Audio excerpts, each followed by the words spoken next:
மோசேட்டில் ஊழியத்தை கொடுக்கிற பொழுது என்ன அந்த நம்பகத்தன்மை என்றால் அது தேவன் வைத்த கிருபை. என்னை உண்மையுள்ளவன் என்று கர்த்தர் சுவிசேஷ ஊழியத்தை இடத்துல கொடுத்தார்.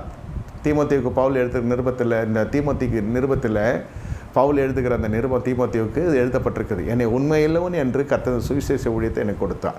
அந்த உண்மையை பார்க்கிறார், சுவிசேஷகனுடைய உண்மையை கர்த்தர் பார்க்கிறார். அந்த சுவிசேஷகத்தில் போட்டு நெய்ய ஒரு பல பாடுகள் வழியை கடந்து செல்கிறார். ஆனால் ஊழியத்தை விடல, உத்தமத்தை விடல. என்ன கொஞ்சம் ஷார்ட் டெம்பர் தான் பவுல், ஆனால் குவாலிட்டி. கர்த்தர் அதை பார்த்து அந்த சுவிசேஷகனை அப்படியே என்ன செய்கிறார், போதகனாக மாற செய்கிறார்.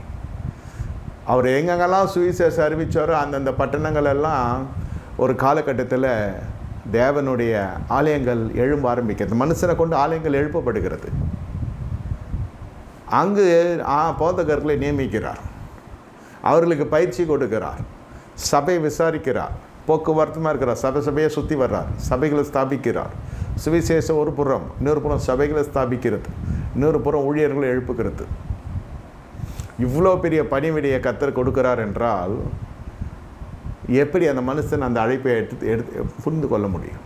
தனிப்பட்ட விதத்தில் அந்த மனுஷன் தேவனை சந்திக்கிறான். ஊழியம் செய்ய விரும்புகிற அன்பான சகோதரிய சகோதரியே, நீங்கள் எதையோ ஒன்று நினைத்து கொண்டு யாரையும் முன்மாதிரியாக வைத்தெல்லாம் நம்ம இது பண்ண முடியாது. புளியை பாட்டு பூனை சூடு போட்டுக்கின்ற போல் இருக்கும். அவங்களுடைய அழைப்பு, அவர்களுடைய பின்னணி, அவர்களுடைய காரியங்கள் எல்லாம் நம்ம அது மாதிரியாக நம்ம இருக்க முடியாது. என்ன, நம்முடைய அழைப்பு தனிப்பட்டது. நம்ம கர்த்தர்கிட்ட போனால் அதனுடைய பலன் வேறு. அனனியா என்ற மனுஷனை கர்த்தர் எழுப்புகிறார். அந்த அனனியாவை அதிகமாக நீங்கள் பார்க்க முடியாது. அதே போல் மத்தியாஸ் என்ற மனுஷனை இவர்கள் சீட்டு போட்டு குளிக்க எடுக்கிறாங்க. யார்? அப்போஸ்தலர்கள். 12 பேரில் ஒருத்தன் போயிட்டான், தூக்கு போட்டு செத்து போயிட்டான். அவனுக்கு பதிலாக மத்தியாசை சீட்டு போட்டு எடுத்து இவன் தான் நம்மளுக்காக கர்த்தர் வச்சுருக்காரு. இது மாம்ச தேர்ந்தெடுத்தல்.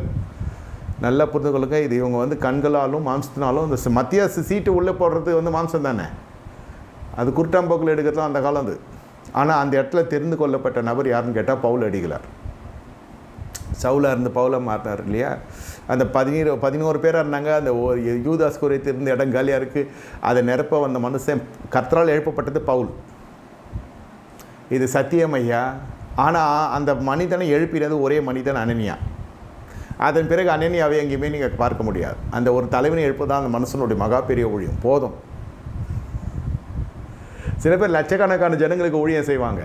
அந்த ஊழியம் செய்கிறவர்களுக்கு உடன் ஊழியக்காரர்கள் சிலர் வைப்பாங்க. ஆண்டவர் வைப்பார்.